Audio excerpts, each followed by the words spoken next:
शिंदे जी की भी press conference हुई। उन्होंने कहा कि देखिए फैसला करेंगे वो मंजूर है कि हमारी महायुति में कभी भी कोई एक दूसरे के प्रति अलग मत ये रहा नहीं है।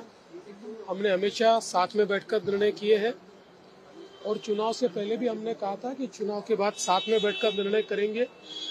कुछ लोगों के मन में जो शंकाएं थी उनको दूर करने का काम सम्माननीय एकनाथ शिंदे जी ने किया है। जल्द ही हम हमारे नेताओं के साथ बैठेंगे और उचित निर्णय करेंगे। कब तक सरकार बन जाएगी? राह देखिए एकोपा दिसून आला त्याच्याकडून। तर निश्चितपणे आम्ही सगळे एकत्रितच आहोत। माननीय शिंदे साहेब असतील, मी असेल किंवा अजितदादा असतील, आमच्या महायुतीत कुठलेही मतभेद नाही। आम्ही निवडणुकीच्या पूर्वी देखील सांगितलं होतं की सगळे निर्णय सोबत बसून होतील। आमचे श्रेष्ठी आहेत, ते आमच्या सोबत बसून सगळे निर्णय घेतील, त्याप्रमाणेच सगळे निर्णय होणार आहेत। त्यामुळे मला असं वाटतं की कोणाच्या मनात जर काही किंतु परंतु असेल तर आज माननीय एकनाथराव शिंदे साहेबांनी तो देखील दूर केलेला आहे। पुढची प्रक्रिया कशी राहील सर? आता या संदर्भात आमच्या श्रेष्ठींसोबत सगळी बैठक होईल आमची।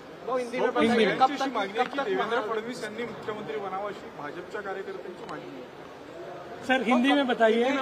कब तक सरकार? एकनाथ शिंदे जी की भी प्रेस कॉन्फ्रेंस हुई। उन्होंने कहा कि देखिए जो फैसला करेंगे वो मंजूर है कि हमारी महायुति में कभी भी कोई एक दूसरे के प्रति अलग मत ये रहा नहीं है।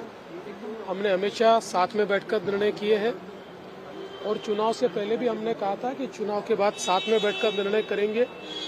कुछ लोगों के मन में जो शंकाएं थी उनको दूर करने का काम सम्माननीय एकनाथ शिंदे जी ने किया है। जल्द ही हम हमारे नेताओं के साथ बैठेंगे और उचित निर्णय करेंगे।